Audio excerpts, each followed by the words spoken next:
36 fokos lázban égek mindig, s te nem ápolsz, anyám.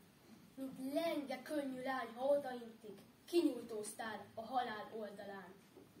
Lágy őszi tájból és sok kedves nőből próbálnak összeállítani téged. De nem futja. Már látom az időből.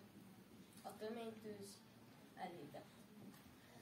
Utoljára szabadszállásra mentem, a hadak vége volt, és ez összepuszálódott Budapesten, kenyér nélkül, üresen állt a bolt. A vonattetőn hasaltam keresztben. Hoztam krumplit, a zsákban köles volt már. Neked, én konok, csirkét is szereztem, s te már sehol se voltál. Tőlem elvetted, kukacoknak adtad édes emlőd, s magad, vigasztaltad fiat, s pirongattad.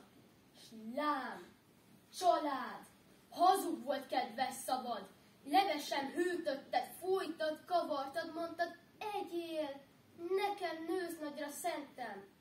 Most zsíros nyilkot kóstol üres ajkad. Félrevezettél engem, ettelek volna meg, te vacsorádat hoztad el. Kértem én, miért görbítetted mosásnak a hátad, hogy egyengesd egy láda fenekét? Lásd, örülnék, ha megvernél még egyszer.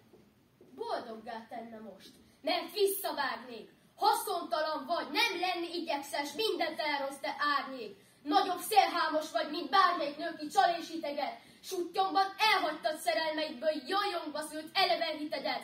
Cigány vagy, amit adtál hízelekben, mind visszaloptad az utolsó órán. A gyereknek kell káromkodni kedve. Nem hallod, mama? Szólj rám! Világosodik lassacskán az elmém. A legenda oda. A gyermek, aki csügg anyja szerelmén, észreveszi, hogy milyen ostoba. Kit anya szült, az mind csalódik végül. Vagy így, vagy úgy, hogy maga próbál csalni. Ha küzd, hát abba.